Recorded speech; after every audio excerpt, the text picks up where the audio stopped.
Democratic Republic of Congo.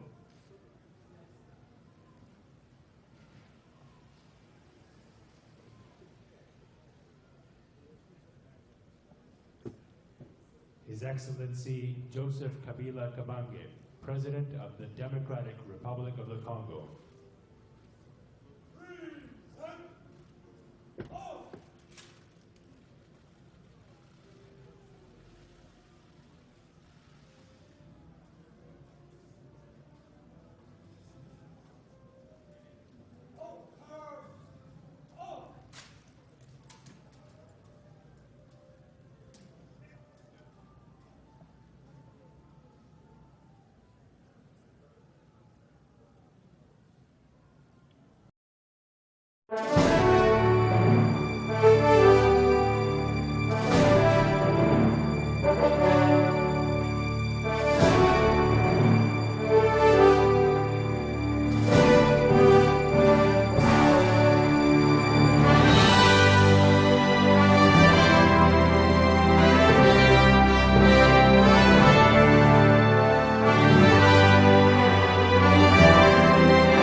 Les barrières érigées à la sortie de la ville de Bunia, à l'origine de plusieurs tracasseries, ont été supprimées par les services de sécurité de la province d'Ituri.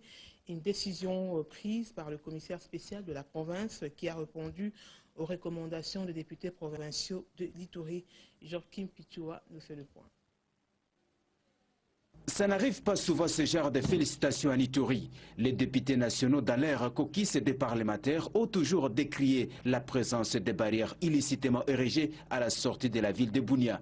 Ce sont les services de sécurité qui étaient maintes fois pointés du doigt de rançonner les civils à ce lieu. Aujourd'hui, ces services déguerpis par les autorités provinciales, une satisfaction des élites de l'Ituri, les cas de l'honorable Eremio Tchedia. Nous félicitons le commissaire spécial de l'Ituri, Abdallah Benembaka, pour avoir respecté scrupuleusement le terme des recommandations des caucus de l'Ituri, surtout à ce qui concerne les barrières de tracasserie installées par les hommes en uniforme, presque sur tous les tronçons, n'est-ce pas, dans la province de l'Ituri. Les opérateurs économiques victimes de cette tracasserie exigent l'application ferme de cette mesure et le suivi. Le président FEC Ituri, Bouboulenga Costa, plaide pour l'extension de cette décision dans tous les coins de l'Ituri. Que ça ne soit pas une mesure de fantaisie. Qu'est-ce que je voulais dire par là?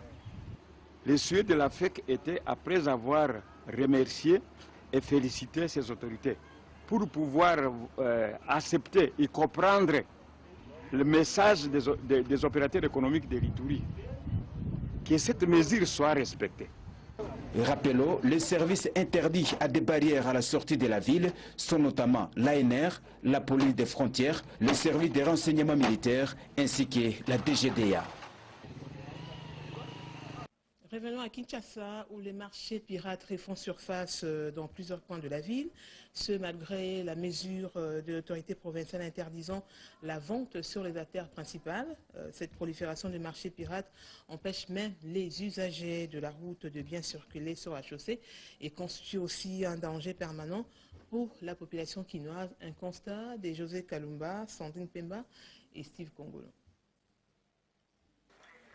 Quelque temps seulement après la traque des vendeurs ambulants et interdiction d'activité des marchés pirates à travers la ville de Kinshasa, capitale de la République démocratique du Congo, certaines artères principales sont de nouveau envahies par des petits commerçants. Les routes les plus fréquentées de Kinshasa ont été prises d'assaut, comme ici sur la route de Matadi, où les légumes, fruits, épices et autres denrées alimentaires sont étalés à même les sols, sur un endroit insalubre et parfois sur la chaussée, avec les risques d'être piétinés par les passants ou écrasés par des véhicules. Ces petits vendeurs sont à la recherche du pain quotidien et préfèrent souvent se déplacer sur la chaussée pour, à en croire leurs propos, mieux écouler leurs marchandises. Cet état des choses rend la tâche difficile aux conducteurs des véhicules qui ont du mal à garer leurs voitures et pire encore, les piétons sont obligés de passer sur la chaussée, s'exposant ainsi à tout danger. Entre-temps, à Kinshasa, plusieurs mesures prises par l'autorité urbaine en vue de réguler les secteurs publics sont restées lettres mortes par manque de suivi ou mieux des mesures d'encadrement. À la fin de cette édition, vous suivrez deux pages magazines. La première consacrée au séjour du couple Igwake à Bumba dans la province de la Mongala. Le couple Igwake a sensibilisé la population de ce coin sur le dialogue convoqué par le chef de l'État. Et la deuxième page sera consacrée aux 8 ans de la télévision de Jésus-Christ, CVV, qui a été lancée sur sa satellite, première chaîne chrétienne francophone à être comptée dans l'arène de chaînes satellitaires. Mesdames, Messieurs, merci d'avoir suivi cette grande édition d'information de la soirée. Retrouvez à 23h Arlette Ngomba Moulimbia, très bon suite de programme sur Digital Congo.